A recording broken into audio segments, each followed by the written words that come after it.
আমরা 2016 সালে হাত খরচের টাকা বাঁচিয়ে সুবিধাবঞ্চিত শিশুদের স্বপ্ন পূরণ করি এই স্লোগানে আমরা সুবিধাবঞ্চিত শিশুদের নিয়ে আমরা যাত্রা শুরু করি। 2016 সালে আমরা 21 জন শিশুকে শিক্ষা উপকরণ দিতাম। বর্তমানে এখন আমরা 75 জন শিশু নিয়ে কাজ করছি।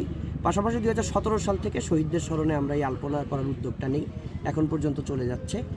এবছর রোজার মধ্যে পড়ে গিয়েছে, তার জন্য গতকাল রাত তারাবির পরে আমাদের স্বেচ্ছাসেবকরা কাজ শুরু করেছে এবং সেহরি পর্যন্ত কাজ করেছে।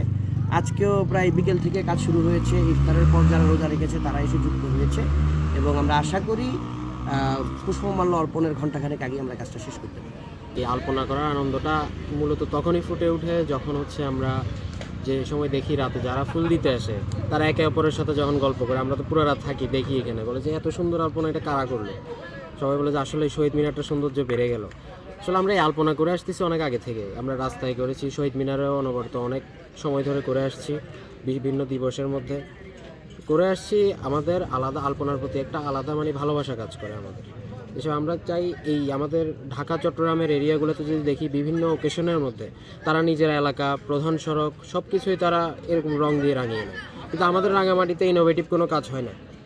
এই কারণে আমরা চিন্তা করছি আলপনা করে আমাদের শহীদ মিনার, এই পুরো এটা তো অনেক পুরনো শহীদ মিনার, টাইলস কি আর প্রতি বছর পাল্টানো হয়, কোনো কিছু কি আর প্রতি বছর পাল্টানো, তাই আমরা চাই এটা প্রতি বছর যেন নতুন রঙে যাতে রেঙে ওঠে।